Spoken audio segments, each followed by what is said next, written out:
Boa noite, queridas irmãs, queridos irmãos e amigos. Que a graça e a paz do nosso soberano Salvador seja sobre a tua vida e a vida dos teus familiares, hoje e sempre. Amém. Eu vos convido para que iniciemos esse segundo culto deste domingo com a leitura de Isaías, capítulo de número 9. Livro do profeta Isaías, capítulo de número 9. Assim nos diz o texto, versículo 1 até o versículo 7.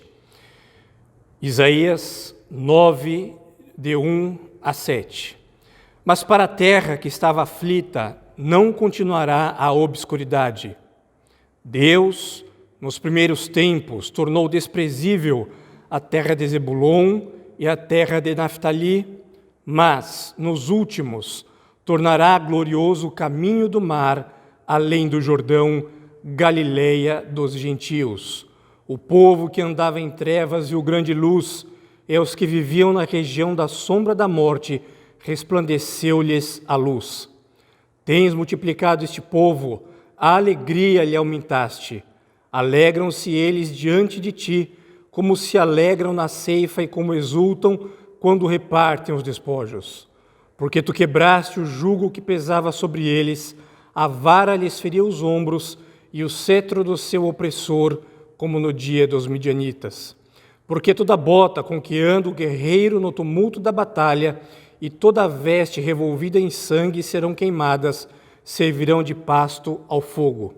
Porque um menino nos nasceu, um filho se nos deu, o governo está sobre os seus ombros e o seu nome será Maravilhoso Conselheiro, Deus Forte, Pai da eternidade, Príncipe da paz, para que se aumente o seu governo e venha a paz sem fim sobre o trono de Davi e sobre o seu reino, para o estabelecer e o firmar mediante o juízo e a justiça, desde agora e para sempre. O zelo do Senhor dos Exércitos fará isto. Nós iremos agora, queridos, nos aproximar da Trindade Santa, reconhecendo que merecíamos o castigo de Deus, mas nós o adoramos, porque o seu favor, porque a sua misericórdia e porque a sua graça nos alcançou. E vamos fazer isso através do hino de número 74 do nosso inário. Hino 74, Sinceridade.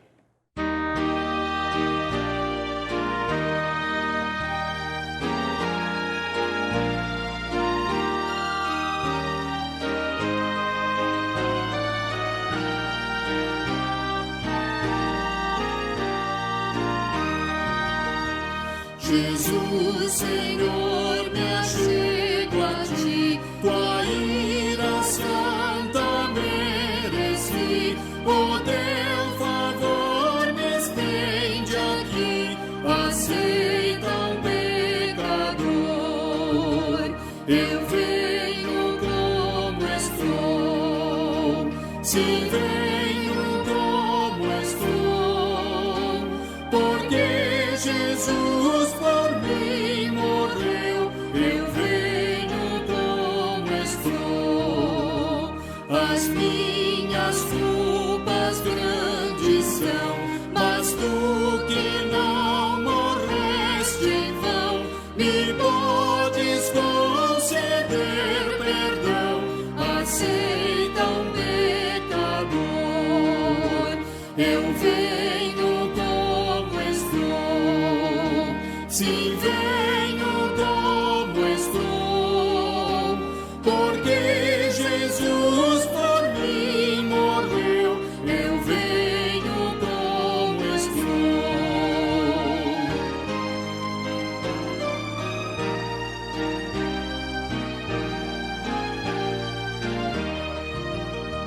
Oh, vem agora, Salvador, livrar-me por teu grande amor, pois tu, Jesus, és meu Senhor, aceita um pecador, eu venho como estou, sim, venho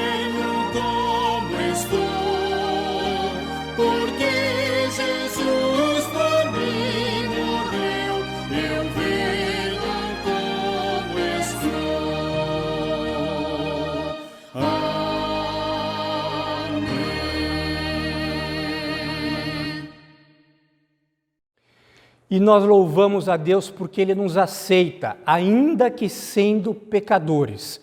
E por isso nós o adoramos. Adore a Deus agora, nesse instante. Senhor, nós adoramos, louvamos e bendizemos ao Teu santo nome.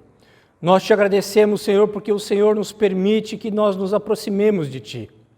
O Senhor nos permite que, por intermédio exclusivamente do Teu Filho, do nosso Senhor e Salvador Jesus, o Cristo, e o nosso grande amigo, nós nos acheguemos diante do Teu trono e possamos dizer que Tu és um Deus bom. Podemos dizer também, ó Deus, que Tu és um Deus amoroso. E nós também podemos dizer que Tu és um Deus que mora de uma forma mística dentro do pecador arrependido. Por isso, Senhor, nós nos aproximamos de Ti agora e Te pedimos que o Senhor receba este culto que nós iniciamos nesse instante. Receba, Senhor, as nossas orações, receba a leitura que faremos, receba as canções que nós cantaremos para a honra e glória do Teu santo nome.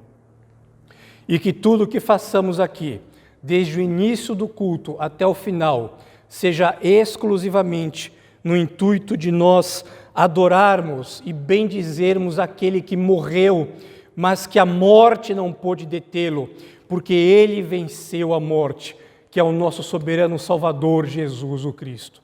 E é em nome dEle que nós oramos a Ti, Senhor, e já Te agradecemos. Amém. Queridos, para o nosso momento de confissão, faremos a leitura de 1 João, capítulo 1, versículos 8 a 10.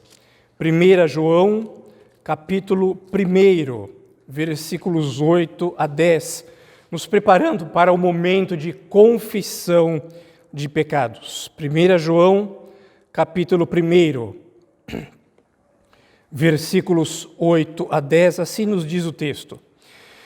Se dissermos que não temos pecado nenhum, a nós mesmos nos enganamos e a verdade não está em nós. Se confessarmos os nossos pecados, Ele é fiel e justo para nos perdoar os pecados e nos purificar de toda injustiça. Se dissermos que não temos cometido pecado, fazemo-lo mentiroso e a sua palavra não está em nós. Queridos, nós iremos agora orar a Deus e vamos pedir ao Senhor que nos perdoe. Vamos reconhecer que temos feito muitas coisas diante de Deus que nos separa do seu Espírito. Mas uma vez que nós reconhecemos o nosso pecado, uma vez que nós nos arrependemos, certamente a graça do Senhor nos alcança. Senhor, neste momento nós nos humilhamos diante de Ti e nós curvamos a nossa cabeça e Te pedimos, tem misericórdia de nós. Senhor, ajuda-nos, ó Deus, em nossa fragilidade. Ajuda-nos, Senhor, porque nós ainda não chegamos à estatura do varão perfeito. E ainda que almejamos caminhar em direção a ela, estamos muito distantes. E nós continuamente erramos e fazemos coisas que certamente desagradam ao Teu Espírito. É por isso que esse é o momento que nós nos confessamos diante de Ti, que nós reconhecemos e que nós nos arrependemos. Por isso, Senhor, que Tu estendas a Tua poderosa mão a nós, nos fortalecendo, levantando ao que está caído e dando força àquele que não tem vigor. Nós oramos a Ti, ó Deus, em nome de Jesus, certos do perdão que o Senhor tem para nós, através do sacrifício de Jesus, o nosso Redentor. Amém.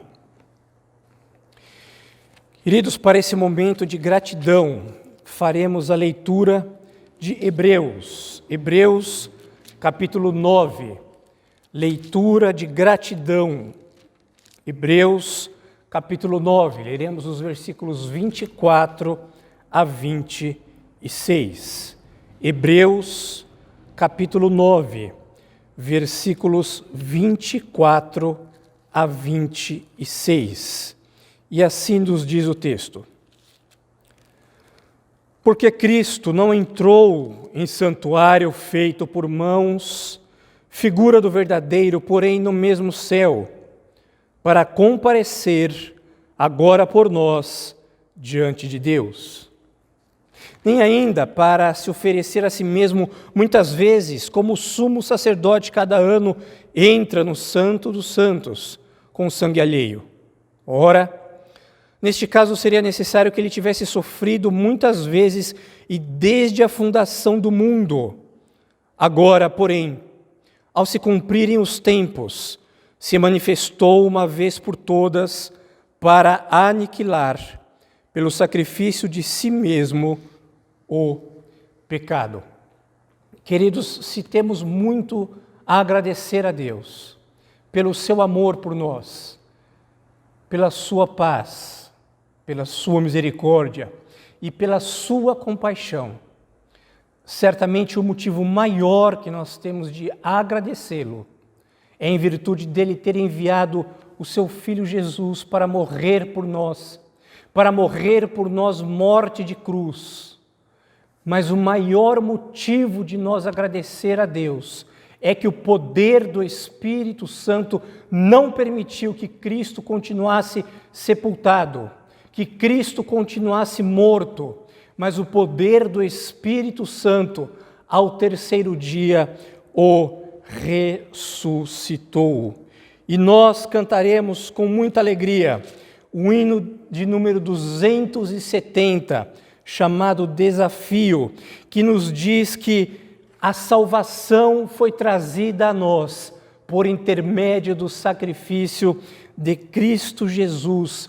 E por intermédio desse sacrifício, nós temos o perdão e nós podemos viver de forma livre e recebermos inteiramente o perdão de Deus. Nós vamos cantar o hino de número 270 do Inário Novo Cântico e logo em seguida eu retorno, faço uma oração de gratidão a Deus e você imediatamente já ouvirá uma canção preparando o nosso coração para a exposição do texto. Hino 270.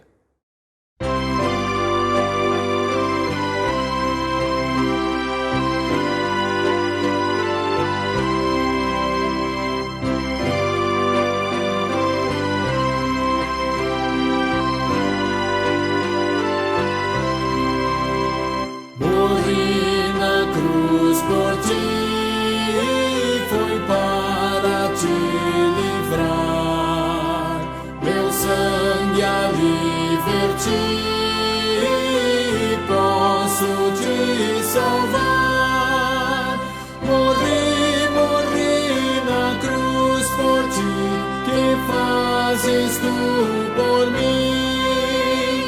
Morri na cruz por ti, que fazes tu por mim?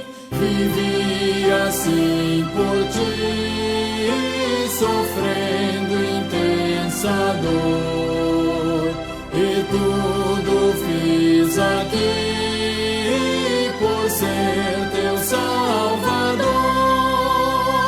Morri na cruz por ti, que fazes tu por mim?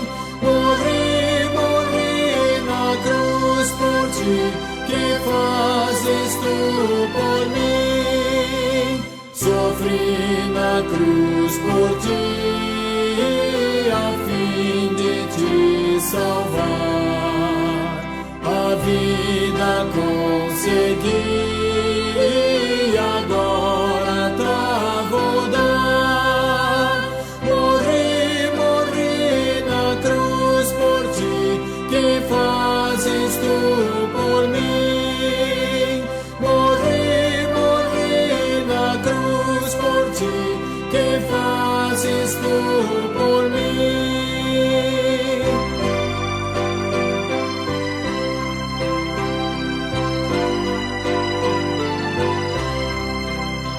Eu trouxe a salvação dos altos céus, favor, é livre o meu perdão.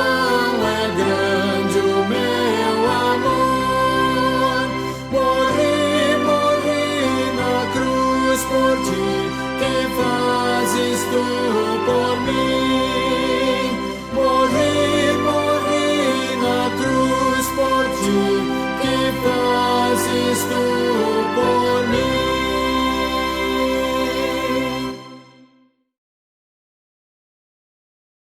Senhor, nós somos gratos a Ti pelo perdão dos nossos pecados. Senhor, nós somos gratos porque o Teu amor nos alcançou, porque a Tua misericórdia nos alcançou, porque a Tua graça nos alcançou.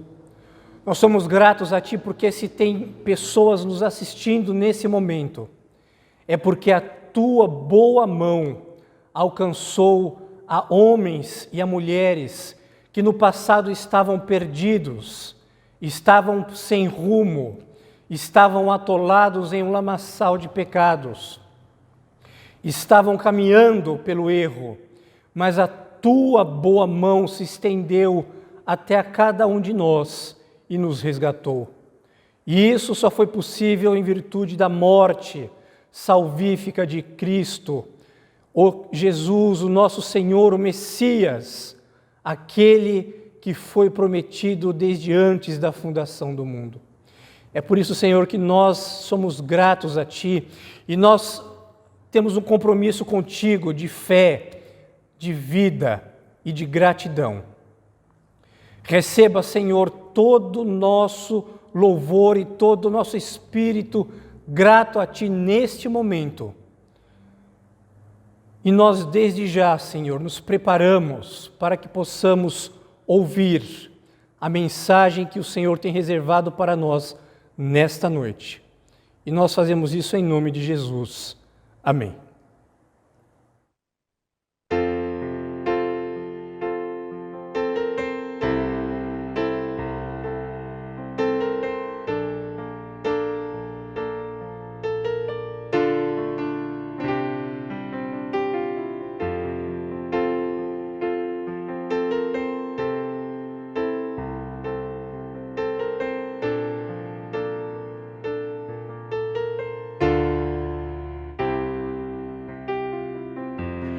Não se turbe o vosso coração, crede em Deus e também em mim. Na casa de meu Pai há muitas moradas. Se não fosse assim, eu não teria dito: vou preparar-vos um lugar. Eu virei e vos levarei para mim mesmo. Vós conheceis o caminho para onde eu vou. Eu sou o caminho, a verdade, a vida. Ninguém vem ao Pai a não ser por mim. Em verdade eu vos digo, porque eu vou para o Pai. Mas aquele que crer em mim, obras maiores fará.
Evangelho de Jesus Cristo, segundo o evangelista Marcos, capítulo 1, versículos 14 e 15. Evangelho de Jesus Cristo, segundo o evangelista Marcos, capítulo 1, versículos 14 e 15. Assim nos diz o texto. Marcos, capítulo 1, versículos 14 e 15.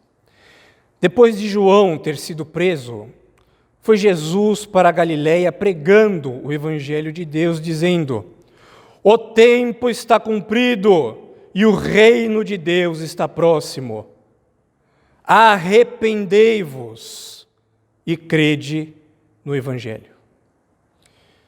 Senhor, nesse momento nós reconhecemos que o texto bíblico fala ao nosso coração de uma maneira especial. Nós reconhecemos e acreditamos que quando o texto bíblico, Senhor, ele é exposto com fidelidade, nós confiamos assim como os reformadores confiavam que é o próprio Senhor que está falando ao nosso coração. Por isso, Senhor, fala ao nosso coração nessa noite. Fale com o teu povo, Senhor. Conduza-nos para que nós possamos viver uma vida que verdadeiramente nos aproxime mais do Teu Espírito, nos fortaleça na Tua graça e nos molde ao Teu amor. Nós oramos a Ti, ó Senhor, em nome de Jesus. Amém. Queridos, o ministério de João Batista, cujo nome quer dizer o Senhor é gracioso, precedeu ao ministério de nosso Senhor Jesus Cristo. João Batista foi o precursor do Messias como um ministério temporário. Ele vivia no deserto da Judeia, pregava de forma destemida, pregava de forma ousada a mensagem de arrependimento aos judeus, preparando o caminho para que o seu primo, Jesus, o Cristo, pudesse adentrar no grande palco da história, não apenas do povo de Israel, mas também no palco da humanidade, como o Messias que haveria de vir. E após João sair de cena, era necessário que Jesus iniciasse o seu ministério, e Jesus vai para a Galiléia para que se cumprisse a profecia de Isaías, no capítulo 9, versículo 1, que nós já lemos nesta noite. Deus, nos primeiros tempos, tornou desprezível a terra de Zebulon e a terra de Naftali, mas nos novos tempos tornará glorioso o caminho do mar, além do Jordão, Galiléia dos gentios. E a mensagem de Jesus, queridos, que o evangelista Marcos registra aqui, antes mesmo de Jesus convocar a seus discípulos, em primeiro lugar, o versículo 15 nos apresenta: o tempo está cumprido e o reino de Deus está próximo. O tempo está cumprido e o reino de Deus está próximo. O que Jesus quis dizer com essas palavras? Com a pregação de Jesus, cumpre-se a declaração profética acerca do futuro Messias, aquele que haveria de vir, aquele que haveria de livrar o povo judeu, não da mão dos opressores, mas livrar o povo judeu do jugo do pecado. É por isso que o autor aos Hebreus, no capítulo 9, versículos 24 a 26, texto que nós também já lemos essa noite, nos diz: porque Cristo não entrou no santuário feito por mãos humanas, figura do verdadeiro, porém no mesmo céu, para comparecer agora por nós diante de Deus, nem ainda para oferecer a si mesmo por muitas vezes, como sumo sacerdote entra no Santo dos Santos como sangue alheio. Ora, neste caso, era necessário que ele houvesse sofrido muitas vezes antes da fundação do mundo. Agora, porém, ao se cumprirem os tempos, ele se manifestou de uma vez por todas para aniquilar o pecado de si mesmo, pelo seu sacrifício, extinguindo de uma vez por todas o pecado do seu povo. O que significa as palavras de Jesus? O tempo está cumprido e o reino de Deus está próximo. Significa que a morte de Jesus é um evento exclusivo, é um evento único, é um evento cabal, é um evento perfeito, mas não apenas a morte de Jesus, a sua ressurreição, que não é um evento significativo ao fim temporal da história, mas a perfeição das eras. Significa o avanço da história para um objetivo central, para um objetivo certo, para um objetivo definido, que é a encarnação do próprio Filho de Deus para desfazer as obras do mal. E nós lemos em Hebreus que os sacrifícios do Antigo Testamento apontavam para frente, os sacrifícios apontavam para Cristo, mas não podiam limpar o povo completamente dos seus pecados, por isso era necessário que os sacerdotes repetissem, ano após ano, o sacrifício para que os pecados do povo pudessem ser perdoados. Mas em Cristo Jesus, os pecados do povo, os teus pecados, os meus pecados, a oração de Davi registrada no Salmo de número 51, versículo 7, purifica-me e ficarei limpo, lava-me e ficarei mais alvo do que a neve. Essa oração, ela é atendida com a morte e com a ressurreição de Jesus, o Cristo, o Messias, o Rei que haveria de vir. O que significa o tempo está cumprido? O que significa o reino de Deus está próximo? Significa que todas as profecias apontadas no Antigo Testamento para o futuro, para o Messias, elas se cumprem em Jesus, o Cristo, na encarnação do Verbo de Deus. E é por isso que Jesus Cristo, ele aproxima o reino de Deus a mim e a você. Mas o início do ministério de Jesus foi proclamado a mensagem não apenas que o tempo estava cumprido e que o reino estava próximo, mas é proclamado também uma segunda mensagem, também no versículo 15, que diz: arrependei-vos. Vejam, queridos, que quando Jesus inicia o seu ministério, ele prega essa mensagem. Antes dele chamar os seus discípulos, também conhecido como apóstolos, ele vai em direção à Galileia, dizendo às pessoas que se arrependam dos seus pecados, mas ele também dá essa ordem, e nós vemos no próprio evangelista Marcos, no capítulo de número 6, no versículo 12, que Marcos registra quando Jesus dá as instruções aos 12, ele diz que então, saindo eles, ou seja, os 12, pregavam ao povo para que se arrependesse. Queridos, muitas vezes Jesus, quando ele está pregando, ele dá um direto na boca do estômago dos judeus. Porque ele se dirige aos judeus, e dentre as inúmeras passagens que ele poderia mencionar, ele está falando ali, Mateus, no capítulo 21, quando o próprio Jesus está contando a parábola dos 2 filhos. Jesus Cristo diz lá no versículo 32,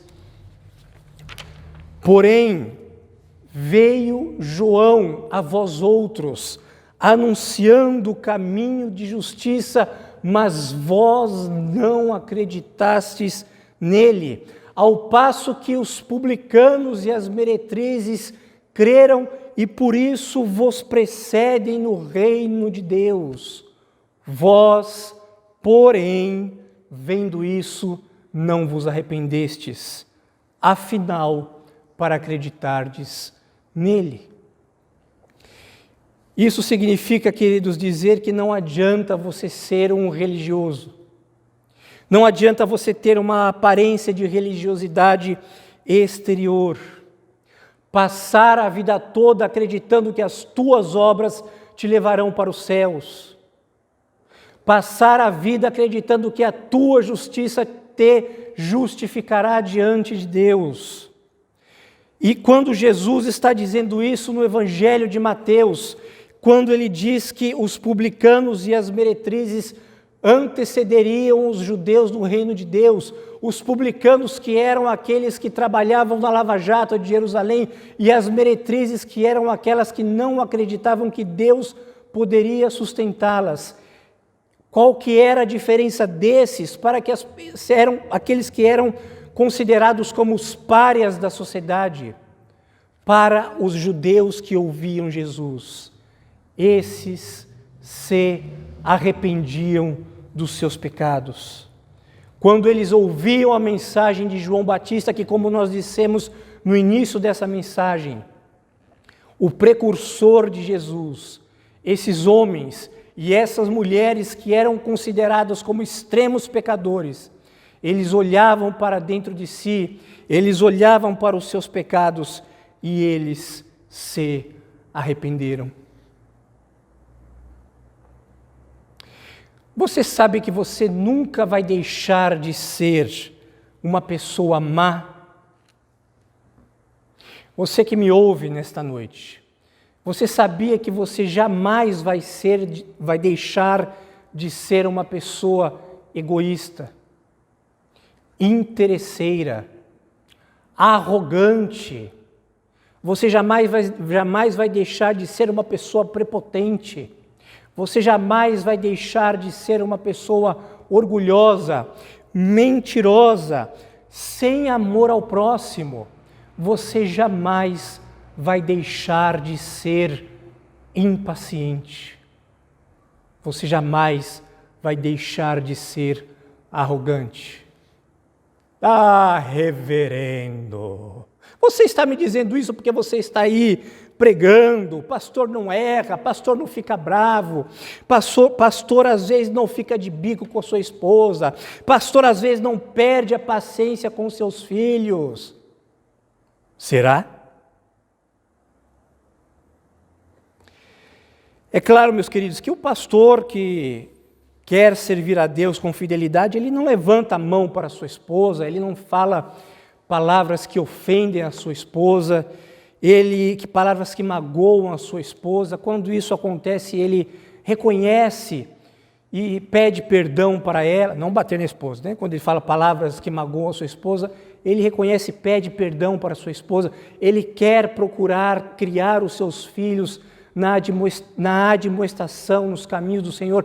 Aliás, isso não deve ser apenas de pastor, mas todo pai de família, todo esposo que quer servir a Deus em fidelidade, deve ser desse jeito. Mas pergunta para minha amada esposa Grazi, quem verdadeiramente é o Wellington? Todos nós erramos diante de Deus e merecemos e carecemos da graça de Deus, carecemos do seu perdão, carecemos da sua misericórdia e devemos reconhecer os nossos erros e devemos nos arrepender.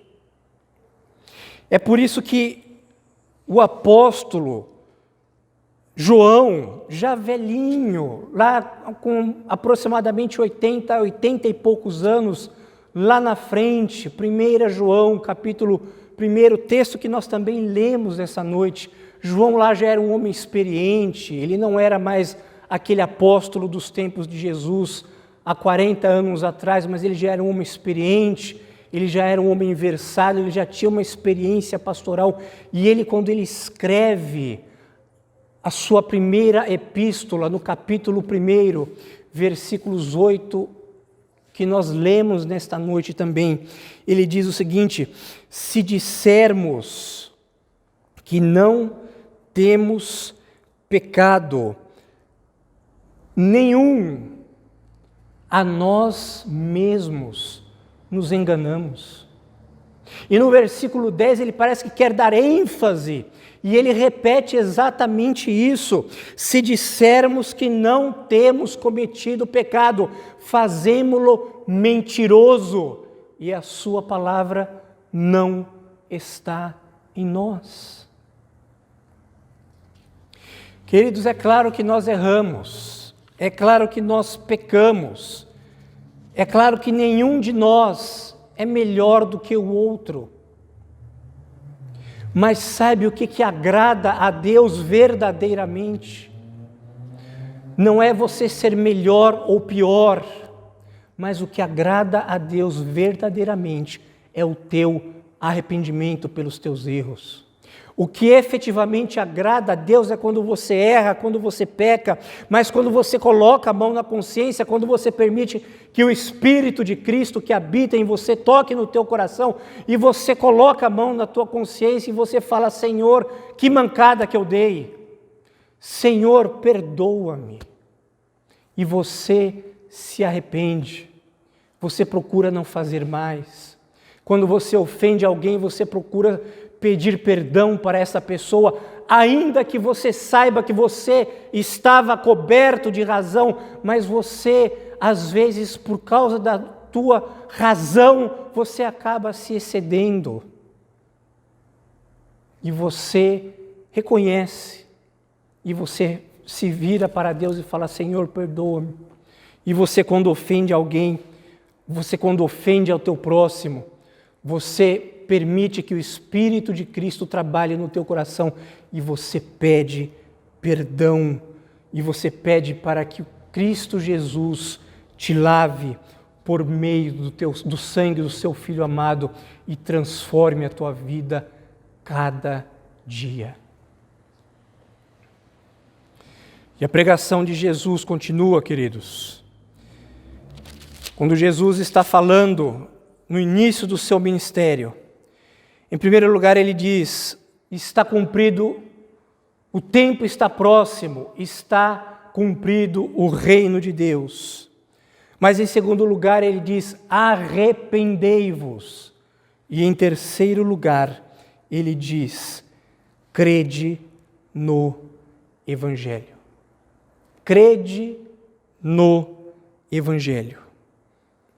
Arrependei-vos e crede no Evangelho. É interessante que aqui o termo crede no Evangelho, ele está intimamente ligado ao ponto de arrependimento, porque quando verdadeiramente nós nos arrependemos dos nossos erros, das nossas falhas, dos nossos pecados, e quando nós passamos a fazer uma análise da nossa vida, nós queremos construir um relacionamento mais íntimo e menos superficial, menos raso e mais profundo com Deus através da pessoa do Espírito Santo. Aí crer no Evangelho não é simplesmente o que certa vez uma moça disse para um pastor, quando esse pastor estava evangelizando uma pessoa, falou assim: não, tudo bem, eu creio em Jesus, mas este crer, ele impacta a tua vida de uma forma especial, e este impacto na tua vida faz com que você deseje ter um relacionamento mais íntimo, mais especial, mais pessoal com Deus, e você passa a querer ter uma vida efetivamente dedicada às coisas de Deus. Isso não significa que você vai deixar de trabalhar, isso não significa que você vai deixar de estudar, isso não significa que você vai deixar de se encontrar com os seus amigos para comer uma pizza, isso não significa que você vai deixar de tomar café com os teus amigos, mas cada ato desse você vai fazer pensando em adorar e a exaltar o nome de Cristo Jesus.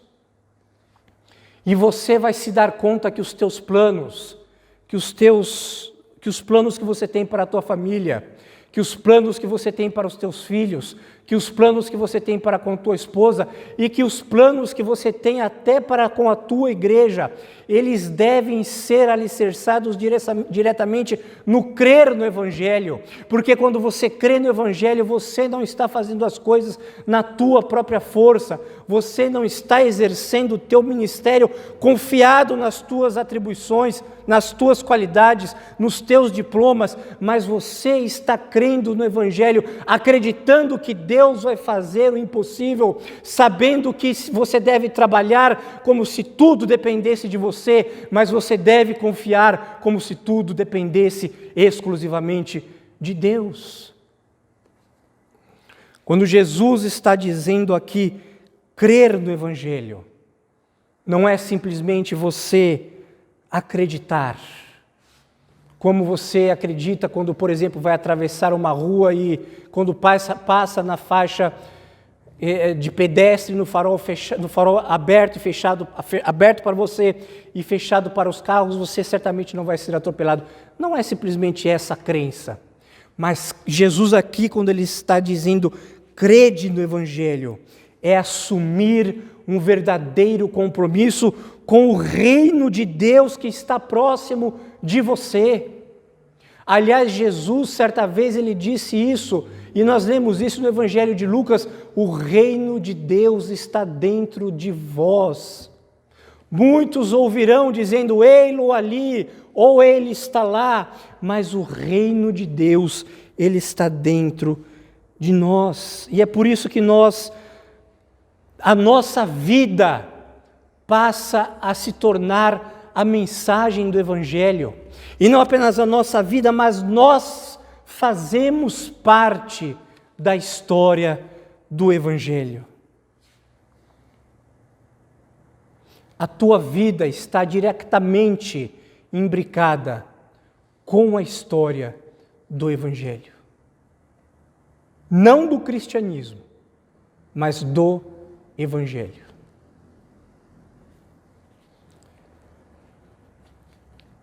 Queridos, eu caminho para o final dessa mensagem, dizendo o seguinte: nós temos uma modalidade de ensino que alguns acham que é recente.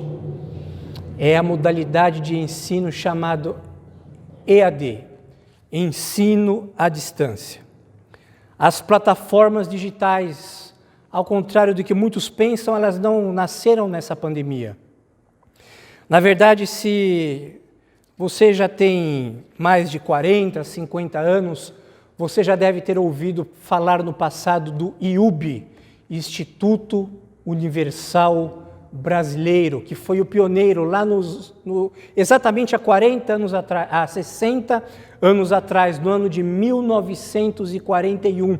E o IUB, Instituto Universal Brasileiro, foi uma bênção na época, porque ele formou muitas pessoas na área profissional, no início do crescimento da industrialização, lá nos idos dos anos 40, e aí eles ofertaram cursos profissionalizantes, eles ofertaram supletivos no ensino fundamental, eles ofertaram supletivos no ensino médio, e realmente foi uma bênção para milhares de pessoas.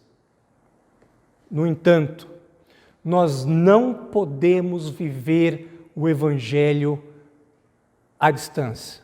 Não estou querendo dizer isso que nós estamos fazendo esse trabalho, porque esse trabalho agora é necessário nós estarmos transmitindo para vocês através das plataformas digitais. Não é isso que eu estou querendo dizer. O que eu estou querendo dizer é que nós devemos permitir que o Evangelho, que a nossa relação com Deus deixe de ser uma relação fraca, opaca, sem sentido, com a nossa luz dentro de nós ainda brilhando mais fraquinha, como um palito de fósforo já quase todo consumido pelo fogo, já totalmente na parte preta, já prestes a se apagar, ou como uma vela que está totalmente consumida pela chama e a cera já está quase findando e está se apagando. A nossa relação de crer no Evangelho não deve ser somente esta, mas a nossa relação de crer no Evangelho deve ser uma relação a qual nós temos efetivamente uma intimidade com Cristo, nós nos envolvemos com a pessoa de Cristo através da oração, através da leitura bíblica, através do amor de nós uns para com os outros e através do meu trabalho nas coisas de Deus. Muitas pessoas, queridos, têm sido abençoadas ainda no meio dessa pandemia com a bênção do trabalho. E nós oramos para que as pessoas que não estão trabalhando, para que efetivamente sejam abençoadas e Deus abra as portas do emprego para elas. Mas muitas vezes Deus não abre a porta do emprego para as pessoas, porque as pessoas deixam, após serem empregadas, deixam as coisas de Deus de lado e se dedicam exclusivamente ao trabalho, e as coisas de Deus são relegadas a segundo plano. Enquanto você está desempregado, você está orando, você está pedindo a Deus, mas quando você passa a trabalhar, você deixa as coisas de Deus de lado. E é por isso que muitas vezes Deus, sabendo que você vai fazer isso, Deus não abre a porta do emprego para você. Mas não se trata só do emprego. Nós demos o exemplo do emprego, mas muitas vezes é um casamento. Muitas vezes é a bênção de ter um filho. Muitas vezes é uma bênção que você pede especial para Deus. E Deus não concede para você, porque Ele sabe que quando Ele te conceder, você vai deixar de orar, porque Ele atendeu ao teu pedido. Queridos, não esqueça, Deus vai abençoar você. Deus vai conduzir você da melhor maneira possível. Não esqueça que a vontade dEle é boa, é perfeita e é agradável. Mas quando isso acontecer, não deixe o Evangelho relegado a segundo plano. Continue sendo firme, continue com o Evangelho encarnado dentro de você. Não se esqueça que o início do ministério de Jesus, o primeiro ponto do texto que nós lemos é: o tempo está cumprido e o reino de Deus está próximo. O segundo ponto é: arrependa-se. Todas as vezes que você errar, reconheça que você errou e que você está diante de um Deus que te ama e que olha para você com um olhar de amor.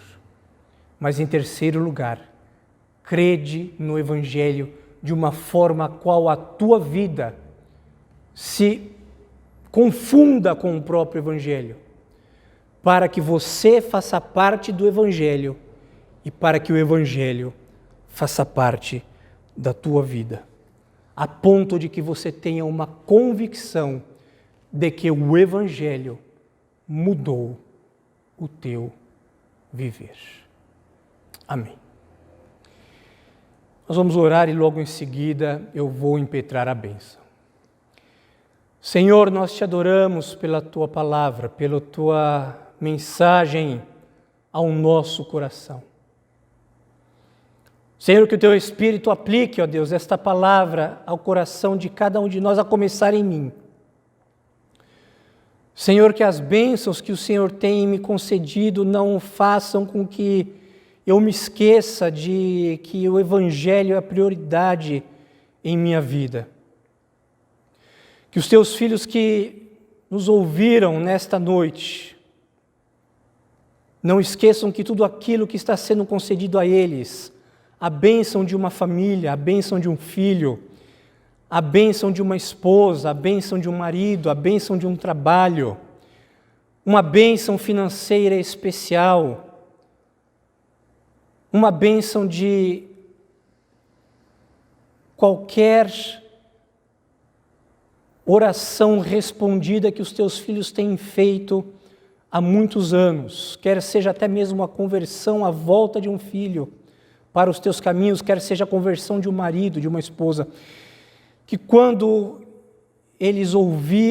isso acontecer a eles, ó Deus, que eles não se esqueçam que isso só foi entregue, só foi concedido por causa do teu amor a eles, e que eles não deem primazia a essas coisas, mas que eles, além de serem gratos a Ti, que nós continuemos firmes com a nossa vida infundida, imbricada, ligada, envolta no Evangelho. Que verdadeiramente, Senhor, nós possamos fazer parte do Evangelho, porque o reino de Deus já se achegou até nós através da pessoa bendita de Jesus o Cristo. E que por isso nós possamos nos arrepender dos nossos pecados e que nós possamos ter a vida diretamente ligada com o Evangelho. Não o Evangelho institucional, de exclusivamente frequentar a igreja, mas um Evangelho que verdadeiramente, como diz a canção, Jesus Cristo mudou o meu viver, para que nós possamos viver no amor, no perdão, na misericórdia, na graça, no estender da mão ao próximo.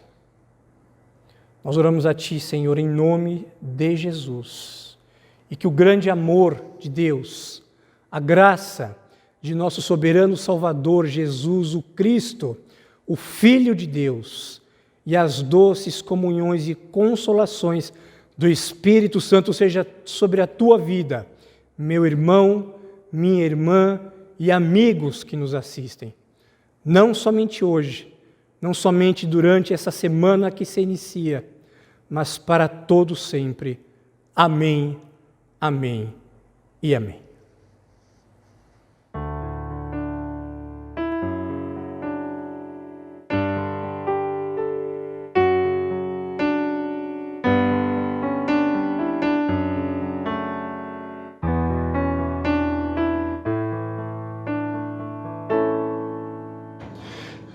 Derrama paz, vem derrama as bênçãos sobre este povo que se chama povo teu.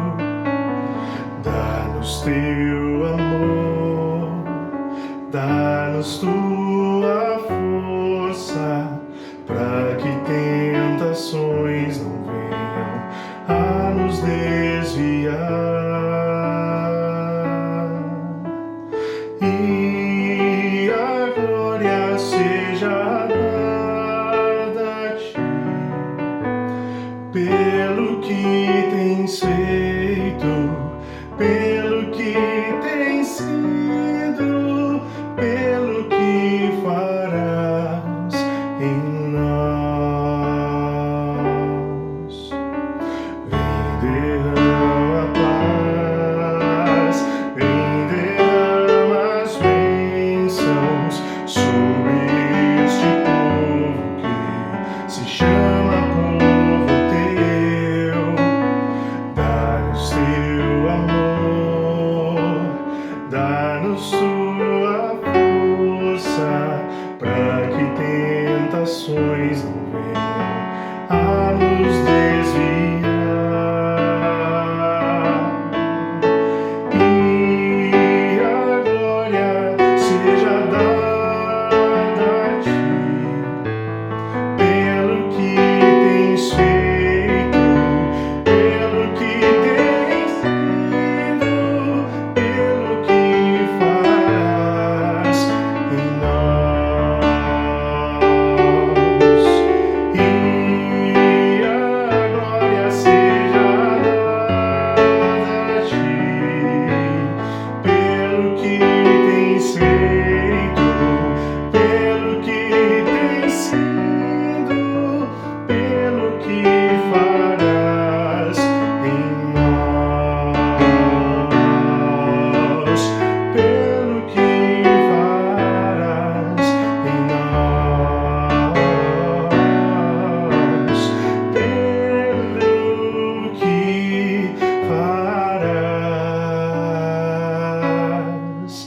em